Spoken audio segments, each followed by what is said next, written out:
자, 오전의 말씀을 한번 복습을 하겠습니다. 오전의 말씀 제목이 뭐였죠? 하나님의 때를 위하여.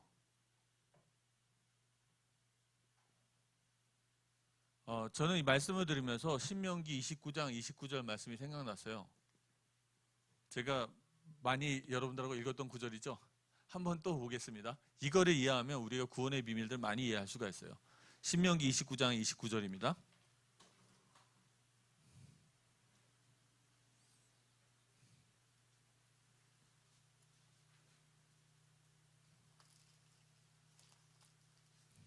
신명기 29장 29절 함께 읽겠습니다. 감추어진 일은 우리 하나님 여호와께 속하였거니와 나타난 일은 영원히 우리와 우리 자손에게 속하였나니 이는 우리에게 이 율법의 모든 말씀을 행하게 하려 하심이니라.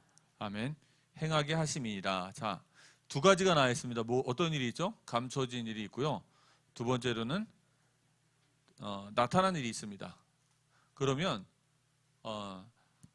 자, 하나님은 하나님의 때에 자기의 계획을 갖고 일하고 계시죠.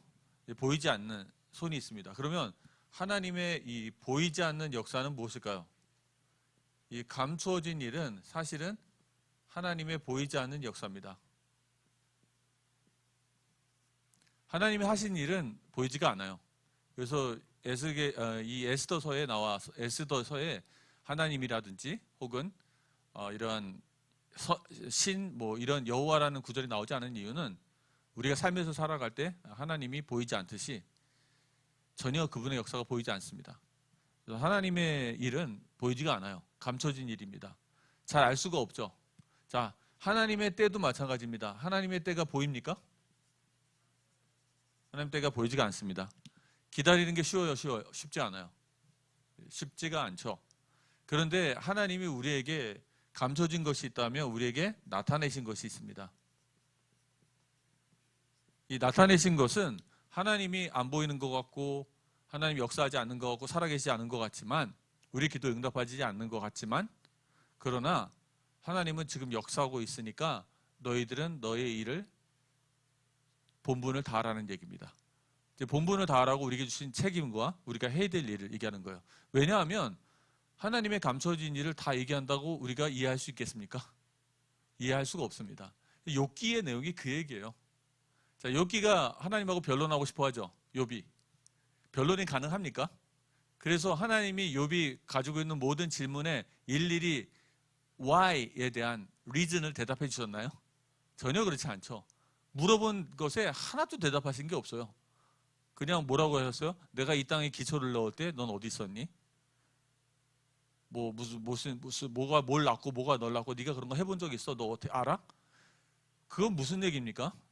내가 너한테 네가 궁금한 거 얘기한다고 네가 다 이해할 수 있을 것 같아? 이해할 수 없다는 거예요. 하나님의 아주 신묘막측한 뜻은 어떻게 되어 있어요? 감춰져 있습니다. 우리에게 무엇을 요구하십니까?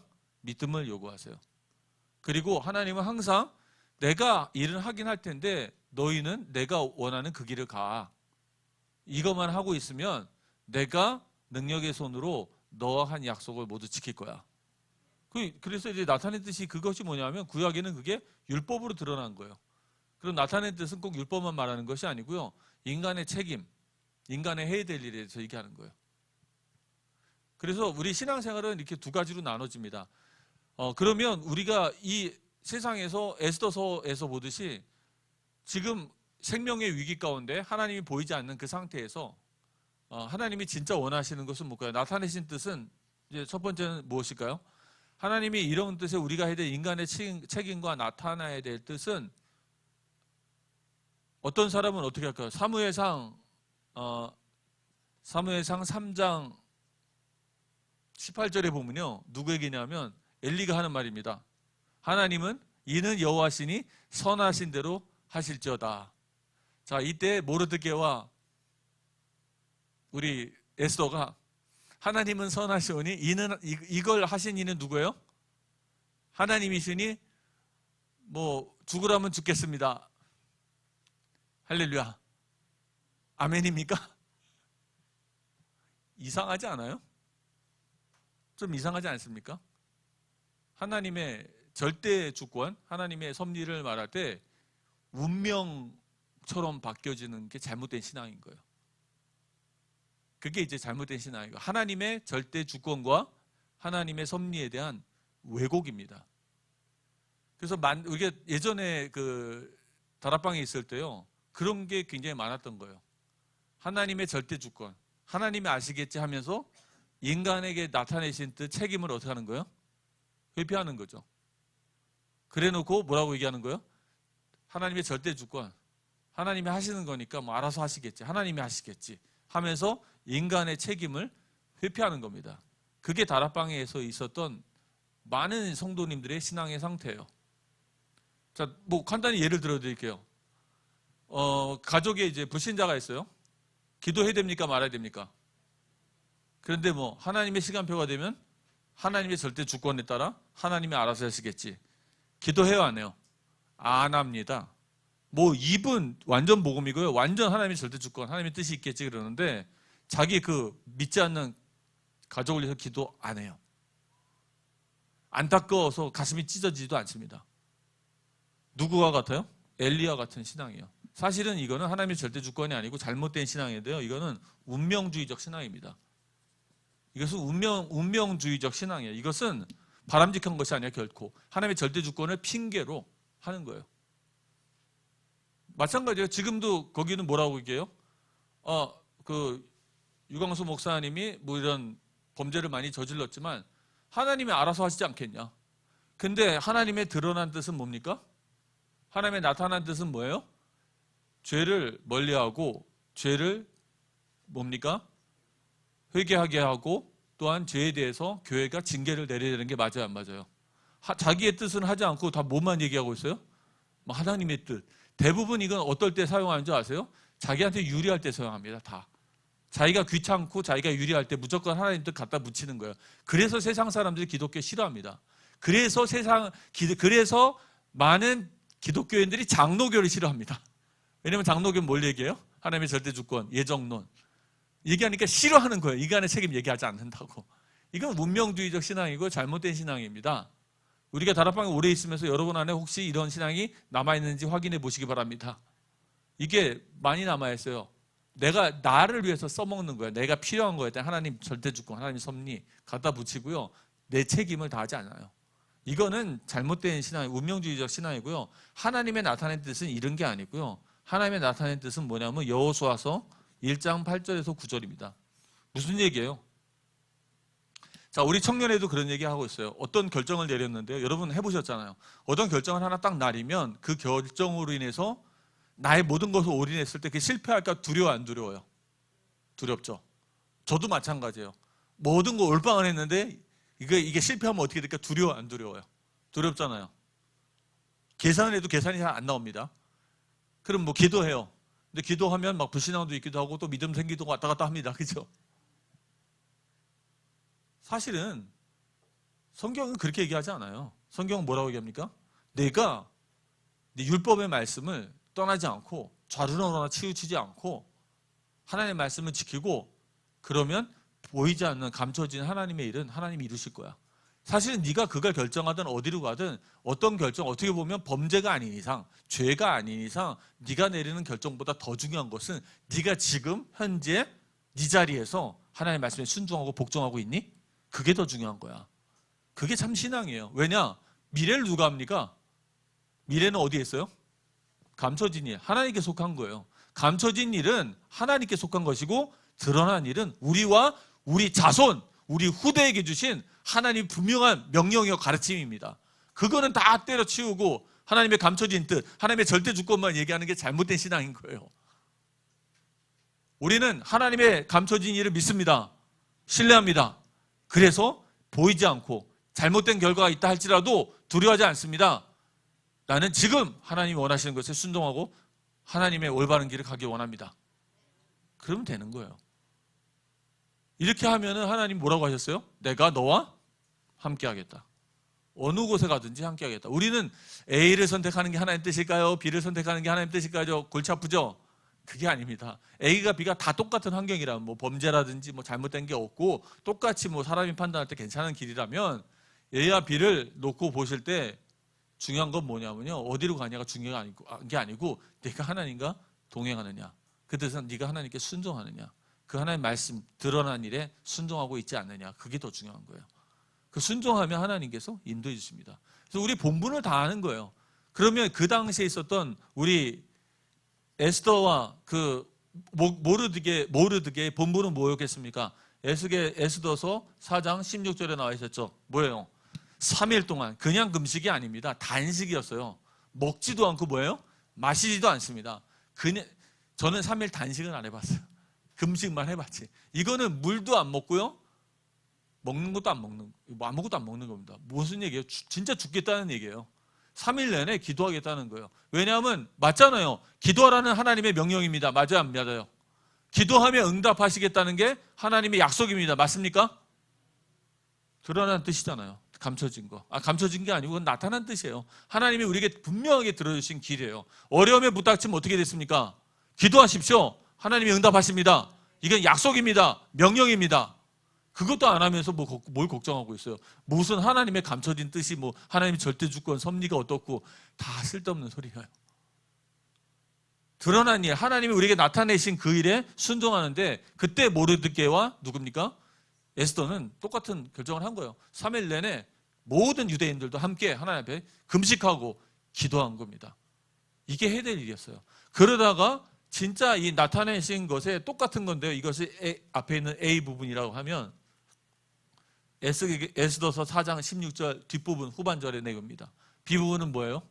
죽음은 죽으리라. 그때가 돼서 어쩔 수 없다면 내가 죽으면 죽으리라. 할렐루야. 왜냐하면 나는 하나님께 순종하고 감춰진 건 내가 알 수가 없잖아요. 그런데 희한한 사실은요. 우리가 이렇게 우리의 본분을 다하고 하나님이 내게 주신 걸 다할 때 보이지 않는 하나님의 손이 역사하십니다. 그의 약속하신 것이 이루어가고 계세요. 이해할 수 없는 일들이 벌어집니다. 저희는 그런 것들을 조금 경험해 봤거든요. 조금 경험해 봤어요. 저희는 굉장히 순조로운 삶을 살았어요. 그러니까 성경에 얘기했듯이 만사가 뭐라 하죠? 형통한 삶을 많이 살았어요. 그런 비밀들이 어디 있었냐면 순간순간 진짜 하나님 앞에서 올바른 선택을 하나하나 했어요. 하나하나 모든 선택을 하나님이 원하시는 선택에 순종하면서 갔는데 안 좋은 일도 발생했거든요. 근데 그 안 좋은 일조차도 하나님이 축복으로 다 바꾸십니다. 그건 내가 알 수가 없잖아요. 그래서 저희 아내가 한 번은 그 중국에서는 가방을 멜 때요. 앞으로 매야 되거든요. 뒤로 매면 안 되거든요. 근데 우리 아내가 그때 왜 그랬는지 버스를 타는데 가방을 뒤로 맨 거예요. 그래서 신분증하고 지갑이 다 털렸어요. 신분증하고 지갑이 다 털리니까 저는 또 한율법 하니까 저도 그거를 어떻게 뒤에다 메고 우리 아내는 또 자기가 잘못했으니까 할 말이 없지만 좀 억울하잖아요. 기도했죠. 저희 아내는 하나님께 기도하고 그러다가 딱 내린 결론이 그럴 바에야 우리가 호적으로 옮기자. 매번 먼데 가고 그 호적을 안 옮긴 이유가 있었거든요. 거기가 더 높은 동네거든요. 급이 높은 동네에서 호적을 안 옮겼거든요. 그래서 호적을 파갖고 이쪽으로 옮기자. 하나님 우리 여기 있게 하셨는데 옮기자. 그래서 그것 때문에 이제 호적을 옮겼는데요. 그거 호적 옮긴 덕분에 줄줄이 저희 아이 2명이 정상적으로 학교를 다닌 거예요. 그 호적을 안 옮겼으면 호적이 거기 없었으면 저희가 그 돈 많이 내고 정상적인 그 로컬 스쿨을 못 다니고요. 우리 아이들이 이제 사립 그런 돈 많이 내는데 갔어야 돼요. 근데 우리 전혀 예상도 못 했는데 그리고 더 웃긴 일은 그 도둑놈이요. 현금만 딱 빼가고 그 지갑이 누가 선물해 준 건데 명품 지갑이었던 것 같아요. 명품 지갑인지도 모르고 그냥 그 안에다 그냥 놔둔 거예요. 신분증이고 뭐고 다. 그래서 그게 우리 아내가 일하는 학교로 다시 돌아왔어요. 학교로 찾아왔어요. 그래서 가보니까 현금만 없고 그대로 남아있는 거예요. 그러니까 하나님이 우리를 어떻게 하신 거예요? 보이지 않는 손이 우리 아이들 학교 다니는 게 문제가 생길까 봐 이런 일을 통해 갖고 호적을 옮기게 하시고 뚝뚝뚝. 그뿐만이 아닙니다. 제가 잡혔을 때도요. 제가 호적이 거기 있었기 때문에 안 쫓겨났어요. 호적이 거기 없으면 어떻게 쫓겨나냐면요. 딴 도시 가라고 쫓아내요. 이게 미끼가 돼갖고 딱 같은 호적이니까 일단은 딱 여기 관할, 여기서 관할 해갖고 제가 몇 년을 더 오래 있었어요. 그러니까 일석이조라 그러죠. 저희한테는 일석삼조였습니다. 제 문제, 아이 문제, 둘 문제, 학교 다니는 거 다 해결됐어요. 한 방에. 근데 그게 한 2년, 1년 정도 기간 동안. 그 신분증 잃어버린 사건으로 올바른 선택을 했을 때, 불신앙 버리고 올바른 선택했을 때 하나님이 1, 2, 3 그냥 한 방에 세 가지를 다 해결해 주셨어요. 좀 그런 식으로 이런 것들을 너무 많이 체험했었어요. 이렇게 우리는 알 수 없지만 우리는 하나님이 원하시는 일에 순종을 하면 하나님의 보이지 않는 손이 우리 이끌어 주신 줄 믿으시기 바랍니다. 이런 경험들이 많이 쌓여져 가는 거예요. 다른 건 없습니다. 우리 신앙생활에는 감춰진 일이 있다면 뭐가 있어요? 나타나신 뜻이 있어요. 이것을 잘 배워서 순종하시기 바랍니다. 그리고 이거는 뭐예요? 믿음으로 가는 거예요. 그럼 이런 게 하나님 때 하나하나 드러나기 시작합니다. 하나하나 드러나요. 그럼 우리가 이거는 뭐라고 얘기합니까? 우리가 이제 그런 얘기 많이 들어보셨죠? 하나님의 뜻은 오랜 세월을 지나고 난 다음에 뒤로 돌아보니까 알겠다고. 그런 얘기 들어보셨죠? 많은 신앙인들이 그렇게 얘기하잖아. 아, 하나님의 계획은 지나고 보니까 알겠다고. 그게 뭐냐면 이겁니다. 감춰진 뜻. 근데 이거는요, 나타내신 뜻, 드러난 뜻은 뭐예요? 나와 내 후손에게, 내 가족에게 가르치고 또 가르치고 배워야 될, 우리가 당연히 해야 될 것입니다. 이걸 하면 하나님이 감춰진 뜻을 이뤄 가시면서 우리 인도해 가십니다. 이게 하나님의 방법입니다. 그게 에스더서에 잘 나와 있고, 이거를 하나님의 섭리라고 하는 겁니다. 하나님의 섭리가 이걸 통해서 이렇게 이루어져 가고 있어요. 그래서 오늘 말씀을 통해서도 하나님의 때를 기다리는 우리 예손의 모든 식구들이 실망하고 좌절하지 마시고요, 하나님이 나타내신 뜻에 순종하시기 바랍니다. 절대 보이지 않는 거 가지고 핑계 삼면서 자기 책임을 회피하는 어리석은 짓을 하지 마시기 바랍니다. 자, 그럼 오늘 이제 말씀 같이 나눌 얘기인데요. 복음 심화교제 5과죠. 자, 복음 심화교제 5과입니다. 예수님의 보혈과 구원입니다. 우리 히브리서 9장 22절 한번 읽어보죠. 뒤에는 나와 있죠, 성경 구절이. 히브리서 9장 22절 여기 있네요. 좀 밑에 보면 있습니다. 히브리서 9장 22절 함께 읽겠습니다. 율법을 따라 거의 모든 물건이 피로써 정결하게 되나니 피 흘림이 없은즉 사함이 없느니라. 아멘. 자, 우리가 계속 얘기하는 게 있어요. 그 문제는 진짜 구원이 무엇입니까? 구원이 이제 다락방에서 구원이라고 얘기할 때는 세 가지를 얘기해요. 문제를 뭐라고 얘기하죠? 문제를 이제 옛날에 요 동네였죠, 그죠? 우리가 있었기 때문에 빨리빨리 바꿔가야 돼요. 예전에 있을 때 죄에 있었고 뭐였죠? 하나님 떠남, 그죠? 하나님 떠나는 이제 정확히 얘기하면 사망입니다. 그리고 나서 누구죠? 사단. 이거를 세 가지 문제로 해서 구원이 뭡니까? 여기서 벗어나는 거죠. 죄로부터, 하나님 떠남으로부터, 사단으로부터 벗어나는 게 구원이라고 그렇게 가르쳤잖아요. 그런데 이제 정통복음은 그렇지 않습니다. 정통복음은요, 진짜 문제는 뭡니까? 죄입니다. 우리가 구원을 어디로부터 받는 거예요? 죄가 있고요, 죄의 결과가 있습니다. 죄의 결과가 뭡니까? 죄의 결과가 사망입니다. 하나님 떠난 거고요. 죄의 결과가 무엇이죠? 사단에게 잡히고 그 권세 아래 놓인 것입니다. 자, 그러면 뭐냐면 이 죄의 결과는요, 쉽게 얘기하면 감옥 같은 거예요. 감옥 같은 거. 그러면 이 감옥에 누가 보냈어요? 하나님이 보낸 거예요. 자, 그러면 이 모든 시스템이 어디서 이루어져요? 법으로 이루어집니다. 맞죠? 법에 의해서 법을 제한 게 뭐예요? 죄죠. 법을 범한 게. 불법을 행한 게 죄잖아요. 그럼 죄를 진 자들은 어떻게 되는 거예요? 감옥에 가는데 누가 보냈어요? 그 법 제정자가 보냈겠죠. 법 집행관이 보낸 거죠. 법에 의해서. 자, 법은 무엇입니까? 하나님의 법이에요. 그죠? 하나님의 법. 그러면 하나님께서 죄를 진 자들을 이곳에 보내신 거예요. 그걸 뭐라고 얘기하냐면 그냥 버려주셨다는 거예요. 내버려 두셨다는 거예요. 우리 소욕에, 우리 죄의 욕심에 따라 내버려 두시니까 사람은 저절로 어떻게 돼요? 하나님과 멀어져 사망에 이르고 마귀의 권세, 사단의 권세에 붙잡힌 거예요. 그냥 내버려 두신 거예요. 여기 있게 그냥 내버려 두셨어요. 자, 그렇다면 제가 무슨 얘기냐면 십자가의 보혈은 무엇입니까? 죄의 문제를 씻는 것입니다. 맞습니까? 죄의 문제를 회복하니까, 죄의 문제가 해결되니까 법적으로 감옥에서 나오는 석방 명령이 떨어진 거예요. 그래서 우리가 여기서 빠져나온 것이죠. 그러면 이 죄에 대해서 해결하신 예수님의 십자가에 죄값을 치르셨는데 누구에게 죄값을 치르셨어요? 누구한테 죄값을 치르셨습니까? 법의 죄값을 치렀죠. 하나님의 법을 향해서 죄값을 치른 거죠. 하나님의 공의를 향해서 죄값을 치른 것입니다. 그게 꼭 마귀가 우리를 잡고 있어서 마귀한테 죄값을 치르고 꼭 그 누굽니까? 이 유괴범한테 몸값을 치르고 우리를 구원하셨다고 얘기하는 건 잘못된 거 맞는 거예요. 완전히 잘못된 겁니다.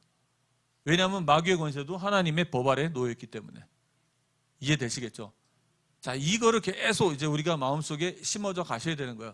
그렇다면 우리와 하나님 관계 속에서 십자가의 보혈의 피로 말미암아 우리는 죄값을 하나님이 치료해 주셨습니다. 그래서 우리가 죄의 정죄함으로부터 해방받은 줄 믿으시기 바랍니다.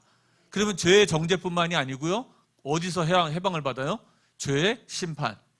죄의 결과인 죄의 심판으로부터 해방을 받습니다. 그래서 사망으로부터 해방을 받고요. 그래서 마귀로부터 해방을 받습니다. 구원은 죄와 사망과 사단으로부터 해방을 받는 게 맞아요, 맞아요?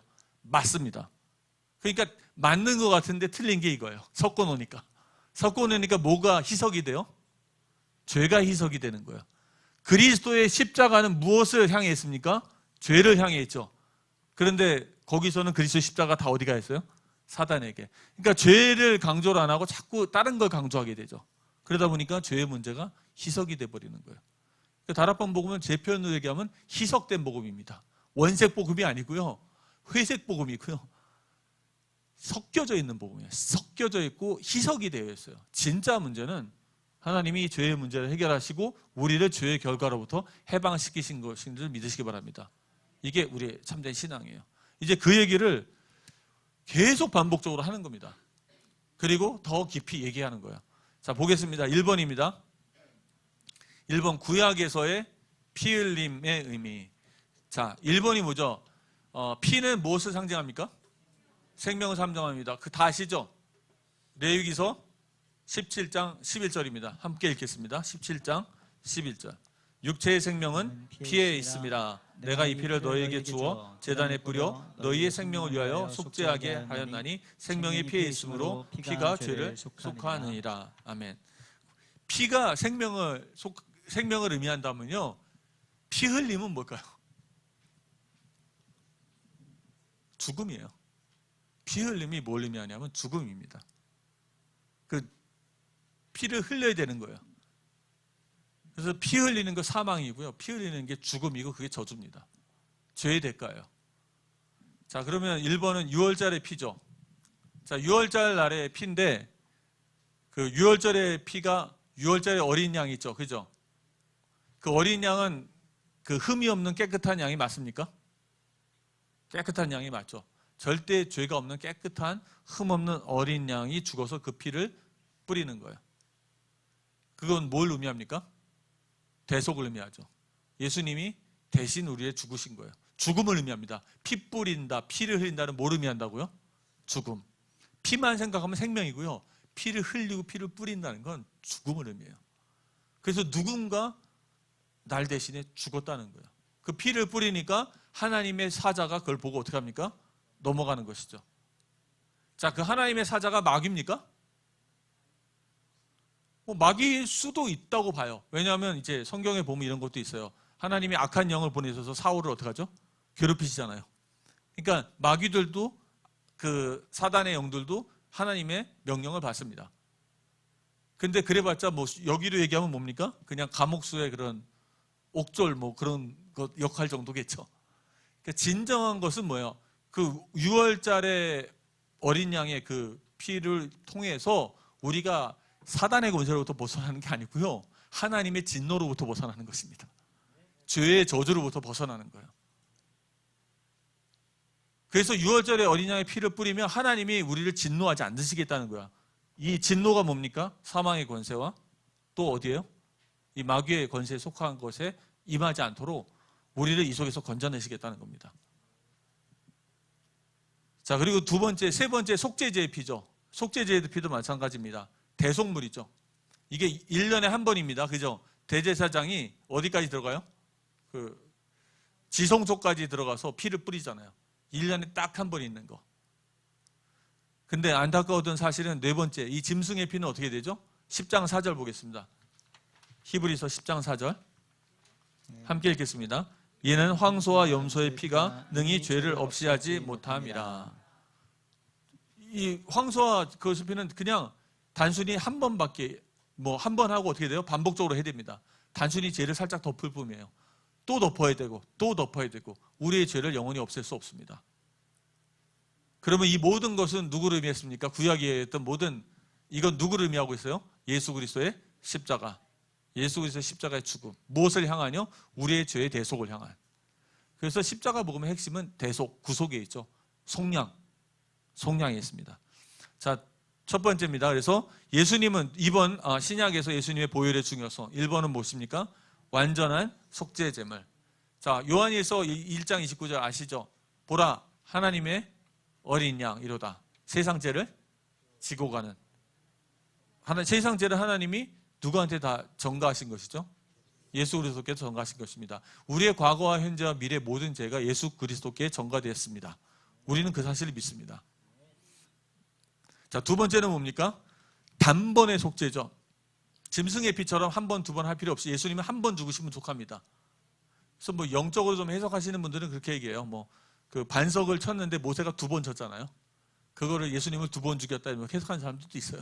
그거는 좀 영해 쪽인데 어쨌든 그렇게 해석할 정도로 십자가의 죽음은 한 번이면 족합니다. 한 번이면 과거와 현재, 미래 모든 죄가 다 끝납니다. 그래서 조장이 아니고 9장 12절입니다. 9장 12절 히브리서 함께 읽겠습니다. 염소와 송아지의 피로 아니하고 오직 자기의 피로 영원한 속죄를 이루사 단번에 성소에 들어가셨느니라. 아멘. 한 방에 끝내버린 겁니다. 다시 제사를 드릴 필요가 있을까요? 없을까요? 다시 제사를 드릴 필요가 없어요. 자, 세 번째, 그름으로 말미암아 뭘 이루십니까? 제사함을 통해서 하나님과 우리 사이에 화목을 이루게 됩니다. 그래서 골로새서 1장 20절. 자, 예수님의 보혈 때문에 그 십자가로 죄의 대가를 다 치불하셨기 때문에 하나님과의 관계가 회복이 되는 거예요. 하나님이 우리의 죄를 다시는 기억지 않는 줄 믿으시기 바랍니다. 하나님 우리 죄를 기억하면 우리가 하나님과 화목될 수가 없어요. 하나도 기억하지 않는다는 거예요. 절대 그걸 문제 삼지 않겠다는 겁니다. 그러면 우리가 구원받은 사람이 죄를 지면 하나님 문제 삼을까요? 안 삼을까요? 구원받은 사람이 죄를 지을 때 하나님이 그걸 문제를 삼으세요. 근데 이제 관계가 달라지는 거예요. 지금의 관계는 아들과 아빠의 관계입니다. 사실은 참 예전에 다락방에서 은혜 받았던 말씀이 있잖아요. 아무리 못된 아들도 어떻게 한다고요? 말 안 듣는다고 호적에서 파내진 않잖아요. 그게 맞아요. 사실은 로마서의 8장에 나와 있는 것처럼 우리 하나님 관계가 어떤 관계가 됐어요? 아버지와 자녀의 관계가 된 거예요. 그래서 우리 아버지가 자녀를 때릴 때는 미워서 때립니까? 저도 맞아봤거든요. 저희 아버지한테.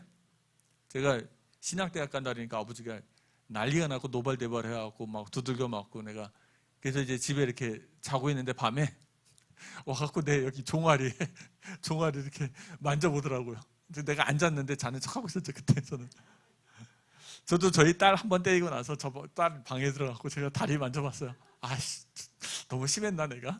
오나는 옆에서 막 살살 때리지 막. 그 부모와 자녀 사이에 때리는 이유는 뭡니까? 잘 가라고. 이렇게. 근데 노예는 그렇지가 않죠. 노예는 밥값을 못하니까 때리는 거 아니에요. 그런 이제 관계 자체가 달라졌어요. 그래서 우리가 지금 당하는 어려움이나 그래서 성경은 뭐라 얘기하냐면 그리스도 안에 있는 자에는 결코 정죄함이 없다고 얘기합니다. 이 정죄함은 뭐냐면 심판대 앞에서의 정죄함이에요.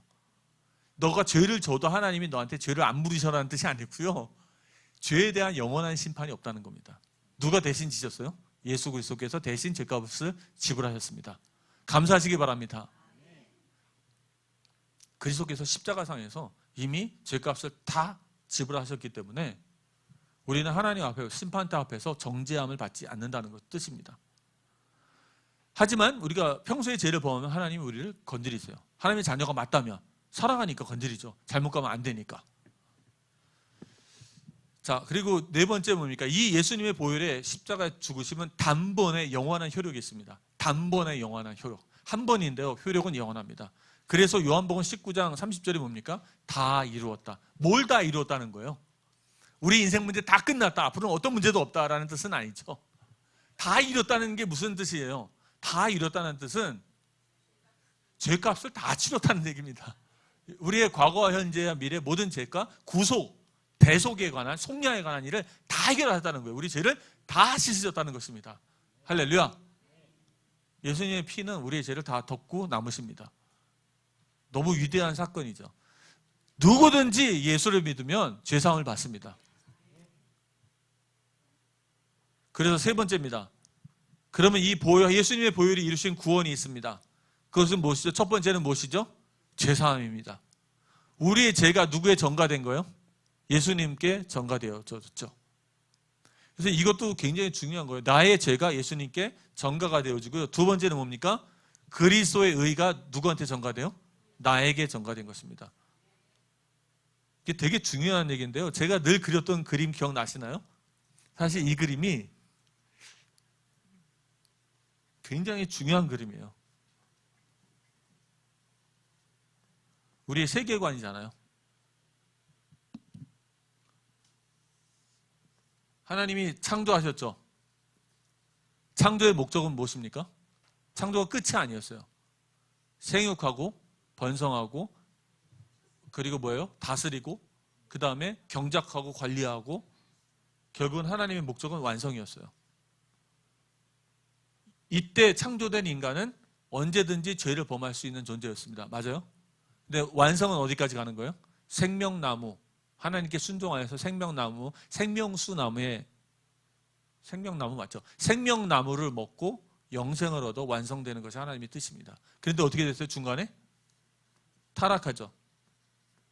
타락해서 결국에는 영생이 아니고 어디로 가요? 지옥으로 갑니다. 심판을 갖게 돼요. 그래서 하나님이 이 길을 주셨죠. 어떤 길을 주셨습니까? 그리스도로 인해서 구속의 길을 주셨죠. 그래서 기독교인의 세계관은 무엇이라고요? 따라하세요. 창조, 타락, 구속, 완성. 창조, 타락, 구속, 완성이 기독교인의 세계관이죠. 그럼 우리 옛날에는 어디 있었어요? 다 여기 밑에 있었죠. 지금은 어디 있습니까? 우리는 다 지금 이 위에 있습니다. 이 위에서 우리는 어디로 가고 있어요?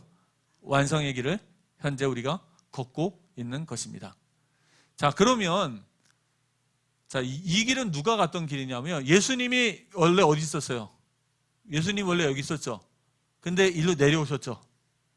내려오셔서 똑같이 연약한 육신을 입고 있었죠. 그리고 하나님께 순종하셔서 구속하시고 그분이 완성의 길을 가셨습니다. 그분이 우리의 모델이 되오셨어요.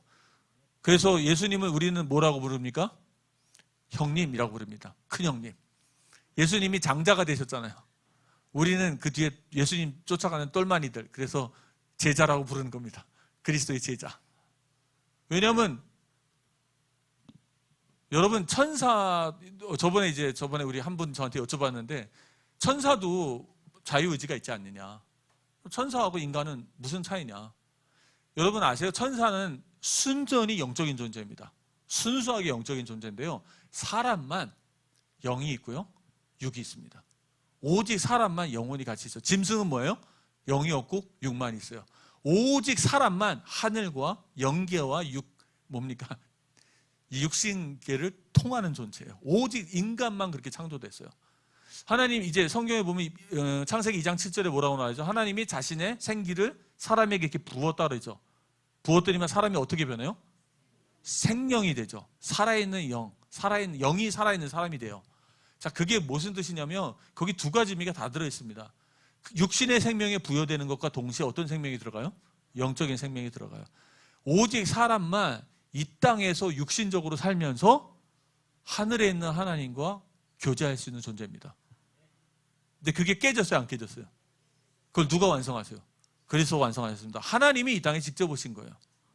그래서 똑같은 인간의 모습으로 신성과 인성을 가지시고 어떻게 하신 거예요? 똑같은 길을 걸어가셨습니다. 완성하셨어요. 이제부터는 우리가 그리스도와 연합되는 겁니다. 그래서 성경은 뭐라 하면요? 너희가 그리스도 안에 있으라.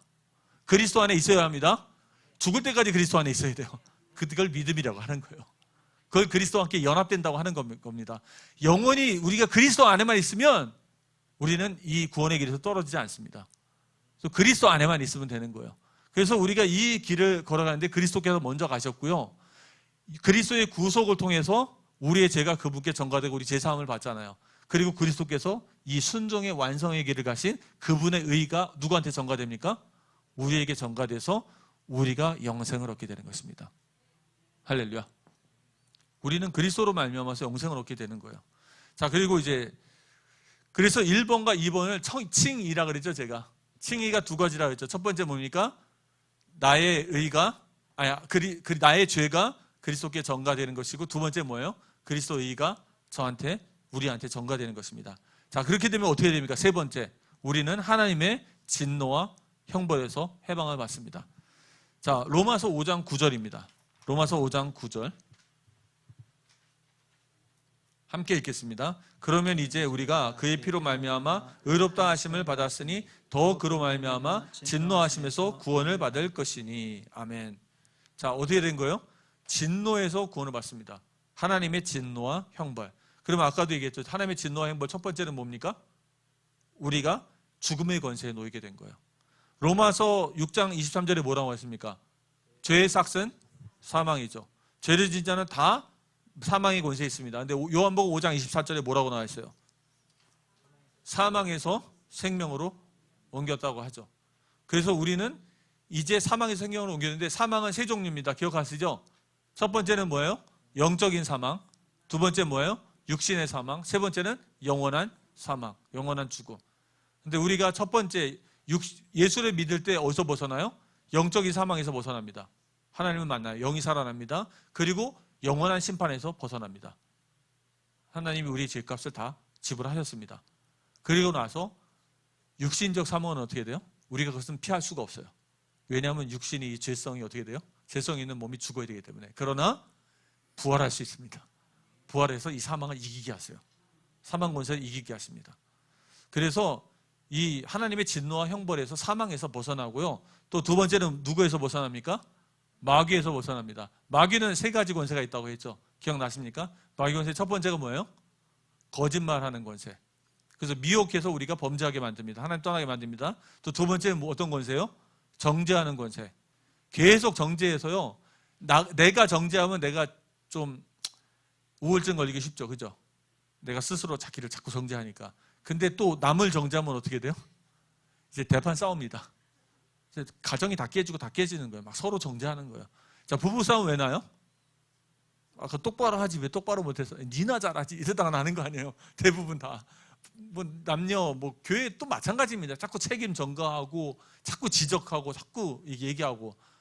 정죄하는 게 누구로부터 온 거라고요? 사단으로부터 온 겁니다. 자기 죄성은 바라보지 않고 늘 남 얘기하는 게 이제 사단으로부터 온 거예요. 사단의 권세에 잡혀 있는 거예요. 그게 죄로부터 온 결과입니다. 죄를 자꾸 하나님을 배석하고 배신하면 그 죄성 때문에 자꾸 정죄하고 분열을 일으키고 자꾸 그렇게 되는 거예요. 그런데 감사한 것은 뭐냐면 그래서 데살로니가 후서 2장 11절에 12절에 뭐라 나와 있죠? 데살로니가 후서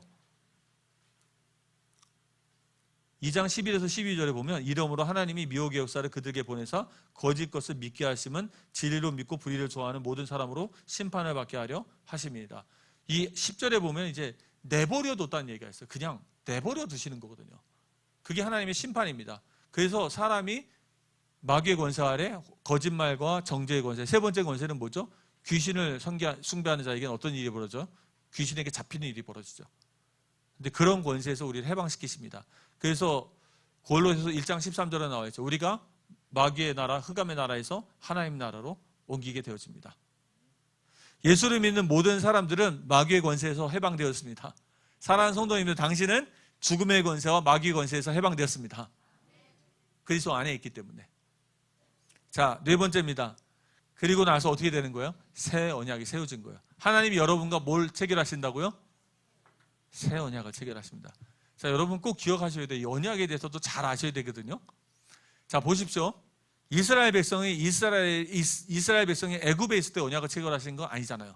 어디서 체결하세요? 시내산에서. 애굽에서 빠져나온 다음에 시내산에서 언약을 체결하십니다. 이게 순서예요. 뭐냐면 앞에 얘기한 것처럼 제사함 받고 의가 전가 받고 그리고 하나님의 진노와 형벌에서 해방되고 우리를 구원하신 다음에 우리 언약을 체결하셨는데 그게 어떤 언약이에요? 새 언약. 내가 그리스도 안에 있으면 하나님이 우리와 함께 계신다는 것입니다. 하나님이 영원히 우리와 함께 계신다는 거예요. 그 뜻은 우리가 하나님의 백성이요 하나님은 우리의 하나님이 된다는 뜻입니다. 사랑하는 성도님들, 우리는 새 언약 아래에 있는 사람들이에요. 새 언약이 뭐라고요? 사실 옛 언약하고 똑같은 언약이에요. 똑같은데 그 옛 언약 때는 누가 우리 안에 없었어요? 성령이 우리 안에 없습니다. 그래서 말씀이 안 담겼어요. 자, 그러면 심각하게 좀 생각해 봐야 돼요. 교회 안에도 우리는 새 언약 시대에 있는데도 불구하고 교회 안에 옛 언약에 머문 사람이 있을까요? 없을까요? 하나님의 말씀을 듣는데 말씀이 마음이 안 담겨요. 그 사람은 옛 언약 가운데 머물고 있는 사람입니다. 새 언약은 어떤 거예요? 말씀을 듣는데 마음이 담겨요. 자, 그래서 보면 첫 번째입니다. 네 번째 첫 번째는 뭐예요? 하나님의 신분이 하나님의 자녀가 됩니다. 두 번째는 뭐예요? 성령을 받게 됩니다. 하나님의 자녀가 된다는 건 뭐냐면 하나님 나라의 상속자가 된다는 뜻입니다. 하나님 나라의 백성이 되는 거예요. 그래서 하나님이 우리가 예수님의 보혈로 이루신 구원, 제사함 받고요, 의가 전가되고요, 진노와 형벌에서 해방되어져서 지금은 하나님과 친밀한 관계, 새 언약 속에 있습니다. 그리스도 안에 있기 때문에 새 언약 속에, 은혜 언약 속에 있기 때문에 하나님은 우리의 하나님이 되시고 하나님과의 우리 관계가 자녀와 이런 관계가 되죠. 부자의 관계가 됩니다. 그리고 성령을 주시고요. 그리고 하나님 나라의 상속자가 되어집니다. 자, 네 번째입니다. 그러면 예수님의 이 보혈이, 이 구원이 어떻게 나의 구원이 될 수 있겠습니까? 어떻게 해야 될까요? 성령님이 도와주셔야 돼요. 성령님이 도와주지 않으시면 안 됩니다. 예수 안에 있는 모든 식구들에게 성령님이 임하길 기도해야 합니다. 우리가 교회 부흥은 어떻게 일어날까요? 기도해야 되는 거예요. 기도하면 하나님이 성령을, 약속하신 성령을 부어주십니다. 그래서 예수 안에 있는 식구들이 이제 진짜 우리가 기도가 회복되어야 될 것 같아요. 그리고 이 성령의 역사는 특징이 있다고 그랬죠. 뭐 같다고요? 바람과 불 같잖아요. 그 특징은 뭘 같아요? 바람, 불이면 뭘 것 같아요? 그 미국에 불난 거 보셨어요? 산불? 바람 부니까 어떻대요? 확 먼저 가죠. 그거 같아요, 제가 볼 때. 그 성령의 역사는 어떤 거예요? 불씨가 딱 우리 정금자 권사님 한 명만 불씨가 딱 있잖아요. 그게 타오르면 어떻게 돼요? 불어이 불면 그 권사님들 쭉 해서 뒤로 막 번져가는 거예요. 그럼 어떤 일이 일어날까요? 두 번째 일이 일어납니다. 회개와 믿음의 역사도 일어나요. 사람들이 어떻게 되는 거예요? 회개하기 시작해요. 하나님, 내 안에 죄성을 발견합니다. 말씀이 들려지고요. 그런데 죄성을 발견하고 내가 잘못했다는 걸 인정하는 선에서 끝나면 안 되고요. 그 다음은 뭐예요? 그리스도를 의지하게 됩니다. 그리스도 안에서 약속하신 하나님의 축복을 의지해요. 은혜를 의지합니다. 믿음이 생기는 거예요. 우리가 나는 연약, 그래서 우리 그 워딩이 있죠. 워딩이 바뀌었습니다. 자, 정통 복음의 워딩은 이런 거예요. 나는 연약하고 나는 부족하지만 그리스도는 위대하시다. 나의 믿음은 누구한테 있어요? 나를 향해 있는 것이 아니고요. 나의 믿음은 그리스도를 향해 있습니다. 근데 예전에 우리 다락방에 있을 때 어떻게 주로 얘기했어요? 나는 하나님의 자녀, 나는 뭐 천하가 무너져도 뭐죠? 렘넌트, 나는 뭐 천하가 무너져도 절대 문제 없고 뭐 어떤 일이 발생해도 죽지 않고 살아남는 자, 뭐 주로 그렇게 얘기했잖아요. 그래서 너는 위대한 자, 하나님이 너를 쓰실 자, 세계복음의 주역자, 어떤 일에서 무너보지 않을 자, 이렇게 얘기했잖아요. 그게 반쪽짜리 복음이라는 거예요. 그거는 딱 뒷만 얘기한 거예요. 그 앞에 얘기는 안 했어요. 그게 아니고 나는 연약하지만, 나는 부족하지만, 나는 죄성이 많지만 그리스도는 위대하십니다. 그리스도 안에서 나는 세계복음의 주역입니다. 그리스도 안에서 나는 우리 대한민국과 이 민족과 세계를 살릴 주역입니다. 이게 딱 그 반쪽짜리 무너진 게 보충이 됐잖아요. 이러니까 좀 맞는 것 같지 않아요? 이렇게 되니까 우리가 교만해지지 않는 거예요.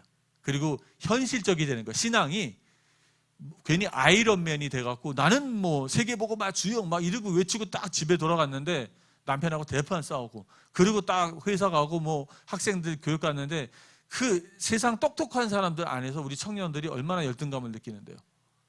그러니까 한없이 작아지고, 근데 또 여기 교회 오면은 너는 위대한 사람, 너는 뭐 이러니까 뭐 대단한 줄 알고, 그러니까 이 신앙의 격차가 많이 나니까 사실 거기서 오는 갈등들도 상당히 있거든요. 왜냐하면 가르침이 반쪽짜리라서 그랬어요. 진정한 가르침은, 진짜 성령이 교회 안에 역사하시면요, 우리가 내 자신을 바라봅니다. 내가 얼마나 연약한 존재인지, 내가 얼마나 죄성이 많은지 철저하게 자기에 대해서 알게 돼요. 나도 뭐 잘난 게 없는데 내가 누굴 욕하고 뭘 욕하러 합니까? 성령이 역사해야지 내가 발견되어져야 돼요. 그래서 나도 잘한 게 없으니까 전에 아내한테 할 말이 없는 거예요. 그러니까 저희 관계가 좋아진 이유가 서로에게 관용을 베풀기 시작했어요. 예전에는 관용이 아니었거든요. 딱 칼 가지고 딱 쟀거든요. 1cm만 부족해도 칼 날아갔고 막 날아갔거든요. 제가 그러니까 뭐 아내라고 안 그러겠어요. 두고두고 있다가 참고 있다가 딱 내가 잘못하는 그 순간에 딱 뭐 자를 닦아내서 딱 모자라면 칼 던지고. 관용이라는 게 없어요. 근데 그렇지가 않죠, 사실은. 성경에 보면 그렇지가 않아요. 그래서 많이 좋아지는 거예요. 자기를 알아야 돼요. 근데 그것만 알면 안 되죠. 자기만 알면 잘못하면 힘들어집니다. 그게 아니고 그리스도, 그분 안에 하나님이 주신 영원한 약속, 그의 은혜, 그리스도 안에 있는 자는 진짜 망하지 않습니다. 할렐루야. 그리스도 안에 있는 자는 하나님이 그를 통해서 하나님 나라를 이루어가세요. 하나님 나라의 주역이 맞습니다. 그리스도 안에 있는 자는. 그래서 성령이 우리 교회 안에 역사하실 때 회개와 믿음의 일들이 일어나는 거예요. 회개와 믿음은, 회개가 먼저다, 믿음이 먼저다, 똑같은 거예요. 이것 때문에 저도 고민을 되게 많이 하는데요. 회개와 믿음은 동전의 양면같이 동시에 존재하는 겁니다. 제가 이 학자들 책도 쭉 찾아보는데요. 어떤 사람은 회개를 강조해요. 근데 그게 시대적인 이유가 있었더라고요. 뭐냐면 율법이 너무 강조하는 시대에는 사람들이 믿음을 강조합니다. 그리고 이제 반율법주의, 방종주의가 너무 만연한 시대는 사람들이 뭘 강조해요? 회개를 강조합니다. 근데 믿음과 회개는 똑같은 거예요. 회개 없는, 행위 없는 믿음은 죽은 믿음입니다. 회개 없는 믿음은 죽은 믿음이에요. 근데 또 믿음이 없는 회개는 또 인본주의죠. 자기도 죽고 남도 죽입니다. 그래서 믿음과 회개, 이 성령의 역사가 있을 때 우리가 예수 믿을 뿐만이 아니고 평생 이 일이 일어납니다. 그래서 우리 예성교회 안에 참된 회개와 믿음으로 충만하길 바랍니다. 자, 세 번째입니다. 그리고서 그럼 진짜 한 사람이 이 구원이 어떻게 나의 구원이 됩니까? 진짜 믿음과 회개가 일어난다면 어떻게 돼요? 세례를 받는 것입니다. 그래서 우리 교회 세례가 진짜 매년 충만하게 일어나길 기대합니다. 기도하세요. 꿈을 꾸시기 바랍니다. 사실 진짜 이렇게 믿음, 이렇게 해서 세례받은 사람이 교회 안에 매년 10명씩만 일어나면 어떻게 될까요? 1년이면 100명이잖아요. 그러니까 10년이 100명이잖아요. 근데 그 100명이 다 예손에서 예수님 믿은 사람이에요. 근데 얘기가 달라지죠. 우리는 큰 교회 많잖아요. 큰 교회를 쫓아가는 게 아니에요. 예손에서 예수 믿고, 예손에서 믿음이 성장해서, 예손에서 세례받은 사람이 매년 10명씩만 나오면 됩니다. 뭐 올해는 안 된다 싶으면 지금부터 준비해서 3년 차부터 나오면 돼요. 3년 차부터 10명 나오면 됩니다. 그래서 10년이 지나서 우리 교회 교인이 뭐 어른들 가시고 나서 100명밖에 안 돼도요. 저는 그 100명 중에 90%가 예손에서 예수 믿는 사람들이라면 그 다른 교회 한마디도 말 못해요. 그런 교회들이 거의 없기 때문에 다 이렇게 이동해서 오는 사람들이 많거든요. 하나님이 굉장히 기뻐하십니다. 자, 네 번째, 그리고 세례를 받았을 뿐만이 아니고 어떻게 합니까? 지속적으로 이제 그리스도를 따라가는 것입니다. 14장 33절이죠. 함께 보겠습니다. 예수께서 대답하여 이르시되 사람이 나를 사랑하면 내 말을 지키리니 내 아버지께서 그를 사랑하실 것이요 우리가 그에게 가서 거처를 그와 함께 하리라. 아멘. 자, 우리가 이런 교리 교재가 교리 교육이 조금 딱딱하거든요. 딱딱하긴 하지만 이것을 잘 공부해 두시면 여러분이 이제 그릇이 잘 준비되어져요. 그래서 제가 경험으로 의하면은 딱 두 가지입니다. 뭐냐면 물이 있잖아요. 물을 어디에 담죠? 그릇에 담잖아요. 그러면 그릇은 이런 교리 같은 거예요. 진리에 관한 부분입니다. 그리고 물은 뭐냐면 성령의 역사입니다. 성령의 역사가 이제 그릇에 이렇게 담기면 이게 담겨지는 거예요. 이제 열매를 맺기 시작하는 겁니다. 근데 만약에 그릇이 없으면 어떻게 될까요? 물이 다 셉니다. 아무리 기적과 능력을 체험해도요, 그릇이 없으면 다 셉니다. 근데 그릇만 남고 또 성령이 없으면, 물이 없으면 어떻게 될까요? 그릇이 뭔 소용이에요, 그게? 그래서 그냥 드라이 해버려갖고 아무 소용이 없죠.